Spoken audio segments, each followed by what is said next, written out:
الصلاۃ والسلام علیک یا سیدی یا رسول اللہ وعلی آلک و اصحابک یا سیدی یا حبیب اللہ۔ کروڑہا مرتبہ شکر ہے ذات غفور الرحیم کا، جس رب لم یزل کی توفیق اور فضل خاص سے ہم نے نماز عصر باجماعت ادا کی۔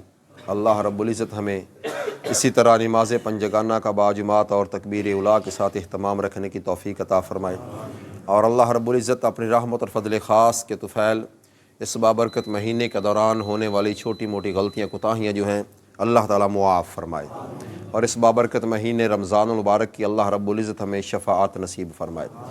پارہ نمبر 17 کے واقعات میں سے ایک واقعہ ہے حضرت ایوب علیہ السلام کا، وہ میں آپ کے گوش گزار کر دیتا ہوں۔ حضرت ایوب علیہ السلام جو تھے وہ اللہ رب العزت کے نہایت برگزیدہ نبی تھے، اور حضرت یعقوب علیہ السلام کی وہ نسل میں سے تھے، اور اللہ رب العزت نے ان کو بڑا مقام اور مرتبہ عطا فرمایا تھا۔ ان کا بڑا مشہور و معروف واقعہ جو قرآن مجید فرقان حمید میں ہے کہ اللہ رب العزت نے ان کو آزمائش میں مبتلا رکھا، اور وہ صابر اور شاکر بندے رہے۔ ہر حال میں انہوں نے اللہ رب العزت کا شکر ادا کیا، اور یہ واقعہ ہم سب کے لیے ایک نصیحت بھی ہے کہ کوئی بھی آزمائش آ جائے، کوئی بھی مصیبت آ جائے، کوئی بھی تکلیف آ جائے تو بندے کو ہر حال میں صبر کا جو دامن ہے نا یہ تھامے رکھنا چاہیے۔ بے صبری کا مظاہرہ نہ کرے، شکوے کا مظاہرہ نہ کرے، بلکہ صبر کرنا اور مصیبت کو برداشت کر لینا بھی اللہ تعالیٰ کے انبیاء کرام علیہم السلام کی سنت ہے۔ اور آقا علیہ السلام نے تو ویسے بھی بڑی شان بیان فرمائی ہے کہ اللہ رب العزت کا جو مومن بندہ ہوتا ہے نا، اگر اس کو ایک کانٹا بھی چبھتا ہے تو اللہ تعالیٰ اس تکلیف پر بھی اس کو اجر و ثواب عطا فرما دیتا ہے، اور اگر وہ کسی آزمائش میں مبتلا ہو جائے، کسی بیماری میں مبتلا ہو جائے تو اللہ رب العزت اسے بیماری میں مبتلا کر کے بھی وہ بیماری اس کے گناہوں کا کفارہ بنا دیتی ہے۔ یعنی کہ بیماری بھی آ جائے تو پھر بھی اللہ تعالیٰ درجات بلند فرماتا رہتا ہے۔ بس بندے کو چاہیے کہ ہر حال میں اللہ تعالیٰ کی بارگاہ میں صابر اور شاکر بن کے رہے۔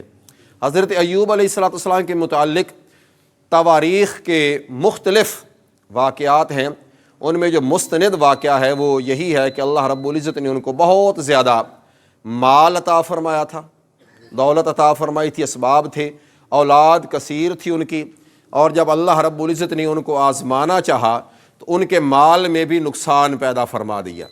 نفع دینے والی ذات بھی وہی اور نقصان دینے والی ذات بھی وہی ہے۔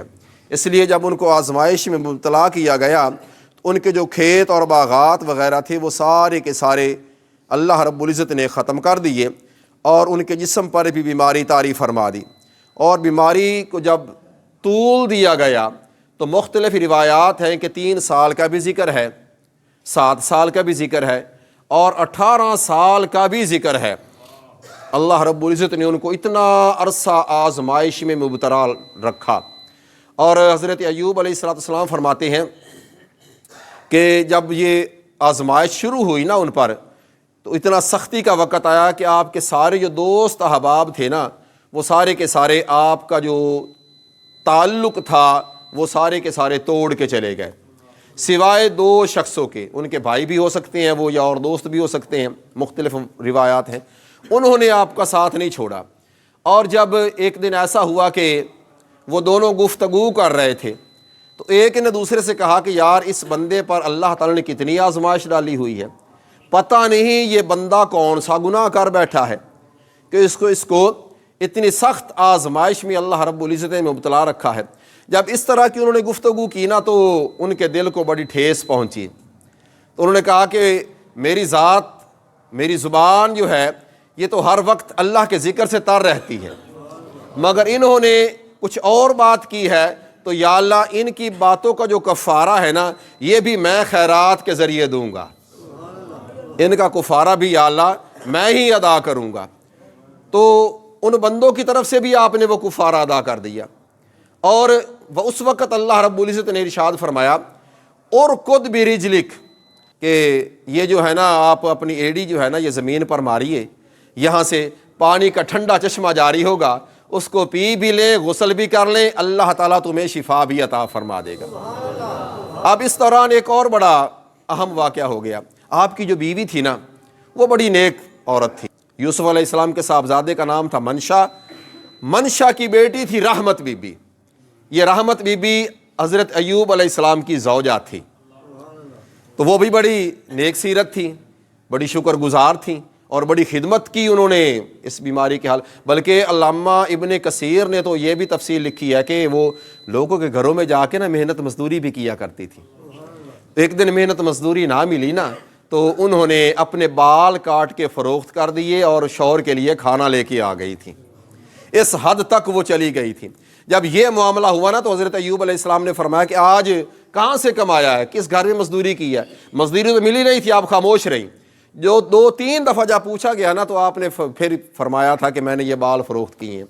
اس وقت انہوں نے اللہ رب العزت کی بارگاہ میں عرض کی تھی کہ الہ العالمین، اب مجھے مزید اس آزمائش میں مبتلا نہ کر کہ میری ذات سے کوئی نافرمانی سرزد ہو جائے۔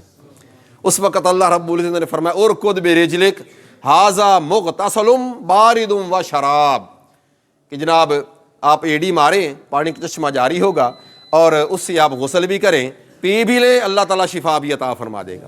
اور وہ جو واقعہ اس دوران ہوا تھا، ان کی بیوی آ رہی تھی سڑک سے، تو رستے میں شیطان ایک حکیم بن کے بیٹھ گیا، کہنے لگا کہ میں فلاں بیماری کا علاج کرتا ہوں، فلاں کا علاج کرتا ہوں، کوئی اتنا مریض ہو اس کو میرے پاس لے آؤ، میں دوائی دوں گا وہ ٹھیک ہو جائے گا۔ تو اس نے کہا کہ ہمارا ایک مریض ہے، آپ اس کو دوائی دیں وہ ٹھیک ہو جائے۔ اس نے کہا دوائی تو میں دے دیتا ہوں، مگر میری شرط ایک ہے۔ شرط کیا ہے آپ کی؟ شرط میری یہ ہے کہ جب آپ کا مریض ٹھیک ہو جائے نا، تو تم نے اتنا کہنا ہے کہ یہ شفا اس حکیم نے دی ہے۔ یہ بڑا غور طلب نکتہ ہے۔ نے کہا کہ بس اتنا کہہ دینا کہ یہ شفا اس حکیم نے دی ہے۔ تو بیوی نے کہا چلو ٹھیک ہے، میں جا کے شوہر کو بتا دیتی ہوں۔ حضرت ایوب کے سامنے ذکر کر دی انہوں نے۔ حضرت ایوب علیہ السلام نے فرمایا کہ تم نے سوچا نہیں اس بات پر کہ اس بندے نے کیا کہا؟ ارے وہ تو شیطان ہے، میرا عقیدہ یہ ہے، میرا ایمان یہ ہے کہ بیماری بھی وہی ذات دیتی ہے اور شفا بھی وہی ذات دیتی ہے۔ اس وقت آپ نے فرمایا تھا کہ اگر میں صحت یاب جب ہو گیا نا، تو میں تجھے 100 کوڑے ماروں گا کہ تو نے اس کی بات میں اقرار کیوں کر لیا، 100 کوڑے ماروں گا تجھے۔ تو جب یہ 100 کوڑوں کی انہوں نے قسم کھا لی نا، تو اللہ رب العزت نے ارشاد فرمایا کہ اب یہ 100 کوڑے کی جو قسم ہے نا، تو یہ بیوی تیری بڑی نیک ہے، تو اب قسم بھی نہ توڑ، قسم بھی پوری کر، نظر بھی پوری کر، مگر اس کو تکلیف بھی نہ پہنچے۔ یہ اللہ تعالیٰ کی محبت ہے نا انبیاء کرام علیہ السلام کے ساتھ۔ قسم بھی پوری کروانی ہے، نظر بھی پوری کروانی ہے، تو تکلیف بھی نہ پہنچے۔ تو قرآن پاک ارشاد فرماتا ہے کہ اللہ رب العزت نے ارشاد فرمایا وَخُذْ بِيَدِكَ ضِغْثًا فَاضْرِب بِهِ وَلَا تَحْنَثْ، قسم نہ توڑ، اس طرح کر، جھاڑو کا ایک مٹھا لے لے، اس میں 100 تیلیاں ہوں گی، ٹھیک ہے نا، وہ 100 تیلیوں والا مٹھا پکڑ لے اور اس کو ایک ہی دفعہ اس کو مار دے، تیرے 100 بھی پورے ہو جائیں گے اور اس کو تکلیف بھی نہیں ہوگی۔ یہ اللہ تعالیٰ کے انبیاء کرام علیہ السلام کے ساتھ محبت ہے نا، ان کے نیک بندوں پر، اپنے نیک بندوں پر اللہ تعالیٰ کی رحمت اور فضل خاص ہے نا۔ تو قسم بھی پوری کروا دی اور جناب اس کو تکلیف بھی انہوں نے اللہ رب العزت نے نہیں ہونے دی۔ تو جب انہوں نے دعا کی اور جناب یہ سارا سلسلہ ہوا، قسم بھی پوری ہو گئی، آپ صحت یاب بھی ہو گئے۔ اللہ رب العزت کا قرآن پاک ارشاد فرماتا ہے کہ چونکہ وہ اپنی اس بیماری پر ثابت قدم رہے تھے، اللہ رب العزت نے انہیں پہلے سے زیادہ رزق بھی عطا فرما دیا، پہلے سے زیادہ دولت بھی عطا فرما دی، پہلے سے زیادہ اولاد بھی عطا فرما دی۔ ایک روایت کے مطابق فرمایا گیا ان کے ہاں بعد میں یا 26 بیٹے پیدا ہوئے۔ حضرت ایوب اس بیماری کے بعد 70 سال کا عرصہ بھی زندہ رہے اور کم و بیش 93 سال کی عمر میں ان کی وفات ہو گئی تھی۔ اللہ تعالیٰ کے بہت صابر اور شاکر بندے تھے، اور اس واقعے میں درس یہی ملتا ہے کہ ہر حال میں اللہ تعالیٰ کا شکر ادا کرنا چاہیے اور صابر اور شاکر رہنا چاہیے۔ حضرت سعد بن ابی وقاص رضی اللہ تعالیٰ عنہ ارشاد فرماتے ہیں کہ آقا علیہ السلام نے ارشاد فرمایا لوگوں میں سب سے زیادہ سخت امتحان اللہ کے نبیوں کا ہوتا ہے۔ لوگوں میں سے سب سے زیادہ جو سخت امتحان کن کا ہوتا ہے؟ اللہ تعالیٰ کے نبیوں کا ہوتا ہے۔ پھر اس کے بعد فرمایا جو ان انبیاء کرام کے قریب ہوتے ہیں، جو صالحین ہوتے ہیں، ان کا امتحان اللہ تعالیٰ سخت کر دیتا ہے۔ پھر فرمایا جو صالحین کے قریب ہوتے ہیں اللہ ان پہ سخت آزمائش کرتا ہے، پھر جو آگے ان کے قریب ہوتے ہیں اللہ تعالیٰ انہیں سخت آزمائش میں ڈال دیتا ہے۔ یہاں تک فرمایا آقا علیہ السلام نے کہ انسان اپنی دین داری کے اعتبار سے مصائب میں مبتلا ہوتا ہے۔ اپنے آپ پہ بھی غور کریں، آزمائش بھی ہوتی ہے اللہ تعالیٰ کی بارگاہ سے۔ آقا علیہ السلام نے فرمایا کہ بندہ اپنی دین داری کے حساب سے آزمائش میں مبتلا ہوتا ہے، وہ دین میں جتنا سخت ہوتا ہے آزمائش بھی اتنی، دین میں جتنا کامل ہوتا ہے آزمائش بھی اتنی ہی سخت ہوتی ہے۔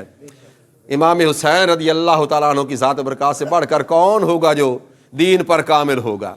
جب اللہ تعالیٰ نے آزمائش ڈالی تو کیسے کیسے واقعات رونما ہو گئے، کیا صورتحال اس نواسہ رسول پر گزر گئی صلی اللہ علیہ وآلہ وبارک وسلم پر کہ جو دین میں جتنا سخت ہوتا ہے اللہ تعالیٰ اتنا ہی اس کو آزمائش میں مبتلا کر دیتا ہے، اور جب آزمائش میں مبتلا کرتا ہے تو اللہ رب العزت پھر اس کے درجات کو بھی بلند کر دیتا ہے۔ اللہ تعالیٰ ہمیں ہر حال میں اپنی ذات کا شکر ادا کرتے رہنے کی توفیق عطا فرمائے، مصائب پر مصیبتوں پر اللہ رب العزت ہمیں صبر کرنے کی توفیق عطا فرمائے، اور جب بندہ صبر کرتا ہے نا تو اللہ تعالیٰ فرماتا ہے کہ ان اللہ مع الصابرین، صبر کرنے والوں کے ساتھ میں پروردگار کی ذات خود ہوتی ہے۔ اللہ رب العزت ہمیں عمل کرنے کی توفیق عطا فرمائے۔